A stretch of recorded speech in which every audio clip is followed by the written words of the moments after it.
கேட்டாங்க. ஆமா நான் முஸ்லீம் தான் சொன்னேன். நீ உருது பேசியா கேட்டாங்க. ஆமா உருது பேச தெரியும். அப்ப எதுக்கு உங்க மேல கம்ப்ளைண்ட் பண்ணிருக்காங்க, நீ முஸ்லீம் கிடையாது அப்படின்னு சொன்னாங்க. நீ அவங்ககிட்டே கேளுங்க அப்படின்னு. கடைசியில் அவங்ககிட்ட தான் கேட்டாங்க. அந்த கேஸ ஒண்ணு இல்லாம அனுப்பிச்சிட்டாங்க.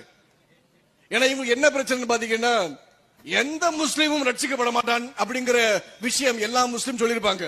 இன்னைக்கு பாத்தீங்கன்னா ஆயிரக்கணக்கான இஸ்லாமியர்கள் ரட்சிக்கப்படுறாங்க. ஏக இறைவன் பைபிள் உள்ள இறைவன் தான், அதை புரிஞ்சுக்கோங்க. இந்திய தேசம் மாத்திரம் கிடையாது. ஈரான்ல பாத்தீங்கன்னா 40 லட்சம் ஷியா முஸ்லீம் ரட்சிக்கப்பட்டிருக்காங்க. அரேபிய தேசத்துல பாத்தீங்கன்னா லெபனான்ல, சிரியால, எல்லா நாடுலையும் அரேபிய முஸ்லீம் ரட்சிக்கப்பட்டு வராங்க. இந்த தேவன் உண்மை உள்ள தேவன். இவர் என் வாழ்க்கையை மாத்தினார். நான் அன்னைக்கு சாக போன தற்கொலைக்கு அன்னைக்கு ஆண்டவர் என் வாழ்க்கையை மாத்தினார்.